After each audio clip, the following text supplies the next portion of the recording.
मुझे इसके दो पक्ष दिखाई देते हैं। एक तो थोड़ा स्पिरिचुअल रियल्म की तरफ ले जाएगा, uh, जहाँ you do away with your identity completely and you become nobody, but uh, I was I I hesitate to go there because मैं उसका अधिकारी नहीं हूँ।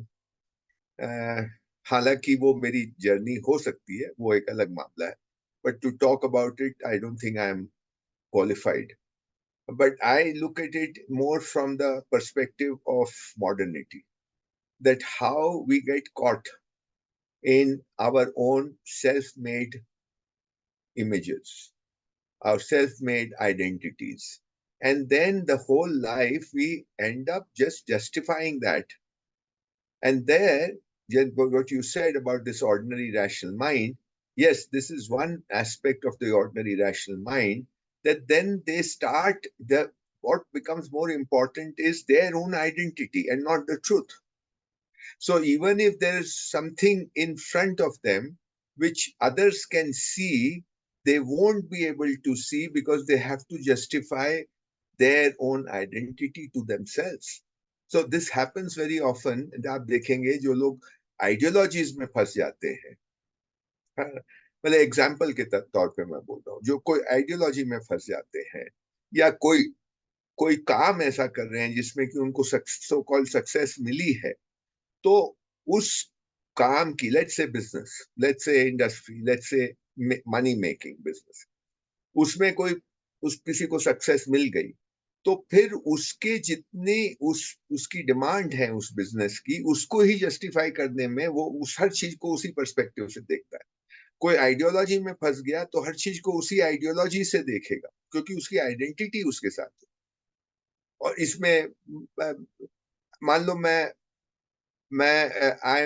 बन जाता हूं कि भाई मैं कृष्णमूर्ति जी को समझने वाला व्यक्ति, ऐसी मेरी आइडेंटिटी बन जाती है या मैंने बना ली या बन गई, तो अब मैं हर चीज को, मतलब जो सामने है, that will everything will get coloured by that identity. अगर मैं किसी आइडियोलॉजी को मानता हूं तो everything will get coloured by that. It could be Gandhian ideology also. मैं तो गांधीवाद को भी एक आइडियोलॉजी ही की तरह देखने लगा हूं अब, जैसे मैं चारों तरफ देखता हूँ। कृष्णमूर्ति को भी आइडियोलॉजी ही बना दिया है कई लोगों ने, है ना? तो ये जो है, ये प्रॉब्लम हो जाता है, उनकी अपनी ग्रोथ में भी ये प्रॉब्लम हो जाता है। मैं अपने आसपास कई बहुत अच्छे लोगों को देखता हूँ कि इसकी वजह से they are unable to leave this, and what happens in this process कि वो एडवोकेट बन जाते हैं, कम्युनिज्म के एडवोकेट, सोशलिज्म के एडवोकेट, या गांधी के एडवोकेट, या कृष्णमूर्ति के एडवोकेट। मतलब वो उनको जस्टिफाई करने के लिए, उनको एक्सप्लेन करने में अपना जीवन खपा देते, जबकि issue is not Gandhi, issue is not Krishnamurti, issue is not any ism, issue is what is out there. इसको हम कैसे समझे जो हमारे सामने है? ये जो कुछ हो रहा है हमारे सामने, हमारे अंदर, हमारे बाहर, समाज में, देश में, दुनिया में, इसको हम कैसे समझे? तो वो चश्मा उतार करके क्या हम देख सकते हैं? इससे इसमें सबसे बड़ी बाधा, इस चश्मे को न उतार पाने की, इसमें सबसे बड़ी बाधा ये आइडेंटिटी हो जाती है, ऐसा मुझे लगता है। यहाँ मतलब मुझे लगता है अपने को काम करने की जरूरत है। बाकी स्पिरिचुअल रास्ते में तो ये है ही, क्योंकि उसमें तो you have to drop everything. तो वो तो एक अलग मामला है, क्योंकि यहाँ से छूटेंगे तो कहीं और, तो कहीं और, तो ये तो काफी लंबा रास्ता है। लेकिन ये काफी ऑब्वियस मुझे दिखाई देता है कि अपने देश, दुनिया, समाज, आसपास जो हो रहा है उसको बिना चश्मे के हम देख पाए, और चश्मे से देखते हैं तो उसमें क्या प्रॉब्लम है, क्या समस्या है, ये तो दिखाई दे लोगों को कि ये मैं चश्मे से देख रहा हूँ, बिना चश्मे के नहीं देख पा रहा हूँ।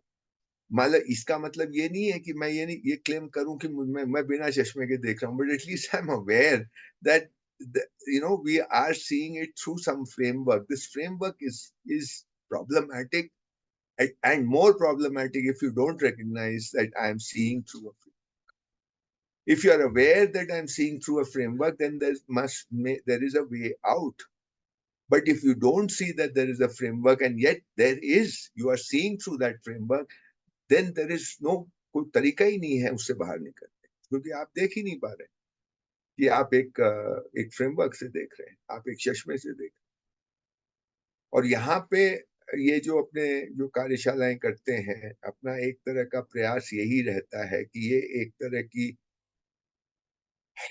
क्या कहें, एक तरह की डिस्टर्बेंस क्रिएट हो लोगों में, जिससे कि वो ये इस चश्मे को देख पाए। काम तो सबको अपने अपने स्तर पे ही करना है, लेकिन हम कलेक्टिवली ये प्रयास रहता है कि हम अपने अपने चश्मे को तो देख पाए कि हमारे, हम एक चश्मा भी एक नहीं कई हो सकते हैं, लेकिन वो देख तो पाए कि हम एक चश्मे से देख रहे हैं, हम वैसे नहीं देख रहे हैं।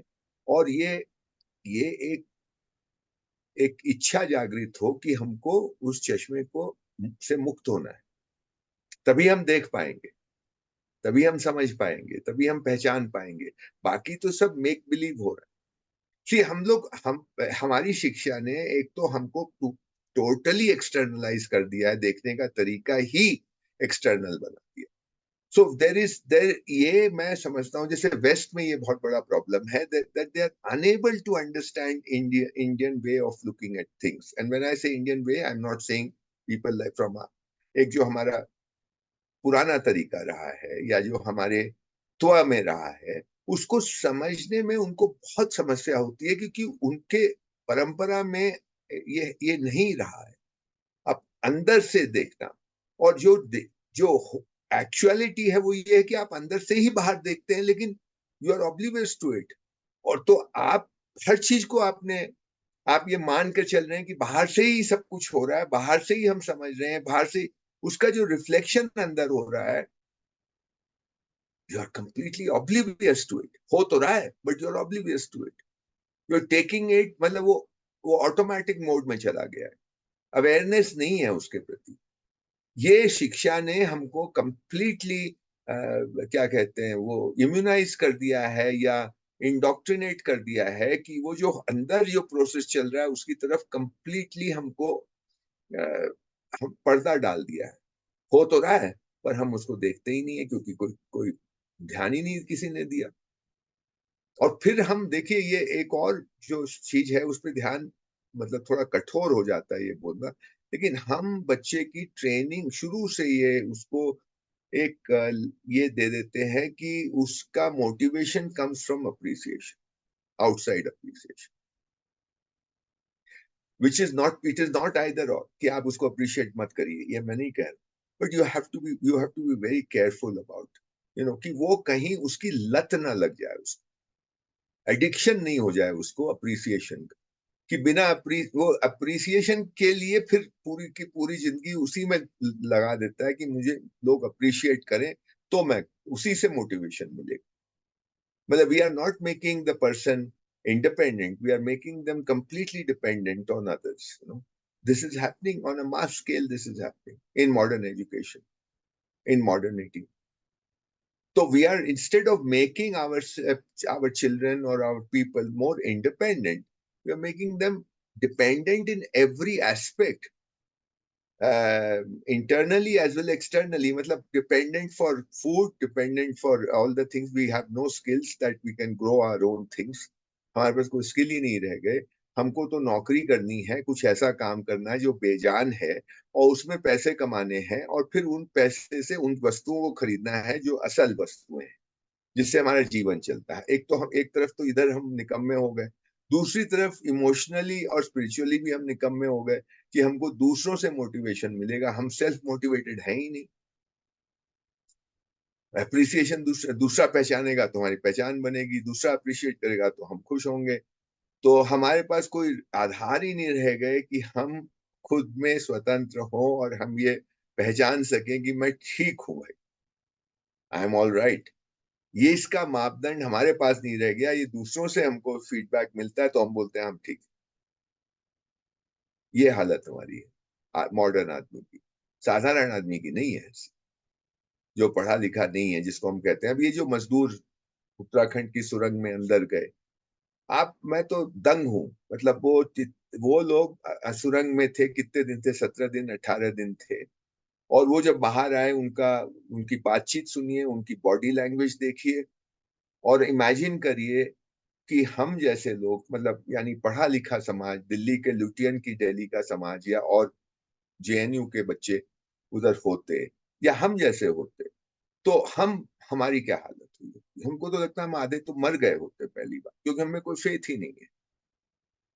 उनमें एक भी वो लोग सब स्वस्थ थे, सब बहुत खुश थे, सबको मतलब कोई शिकायत नहीं थी और सहज थे, कोई हीरोइज़्म भी नहीं था उनमें, कि हमने कोई बहुत बड़ा तीर मार के हम बाहर आए।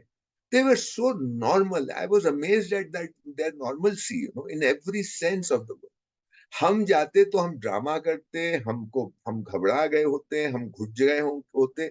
ये जो फ़र्क है, ये बहुत बड़ा फ़र्क है और वो लोग वो भी पढ़े लिखे होंगे इन दैट सेंस मतलब स्कूल गए होंगे, कुछ ना कुछ उन्होंने पढ़ाई क्योंकि दे वर ऑल ऐसे नहीं है कि वो एकदम जिसको हम अनपढ़ कहते हैं वैसे नहीं थे, पर फिर भी they are by and large untouched by modernity. उनको मैं साधारण ये एस्पेक्ट हमको देखना चाहिए। I think there should be some solid research, some people should do on just this. It's a solid thing सामने हमारे है कि इनकी ये क्या है इनके अंदर, कैसे ये how do they perceive things, how do they process things and how do we process things and how do we see things and are उस सेंस में हम आर वी बेटर ऑफ और आर दे बेटर ऑफ,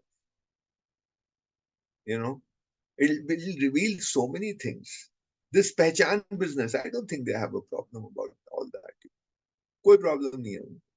मतलब they're doing and what they are not मतलब उसमें कोई वो चिपक नहीं गया है। हमारे यहाँ तो चिपक जाता है, जो मैं करता हूँ वो मेरी पहचान के साथ इतना जोर से चिपक जाता है। We take ourselves too seriously.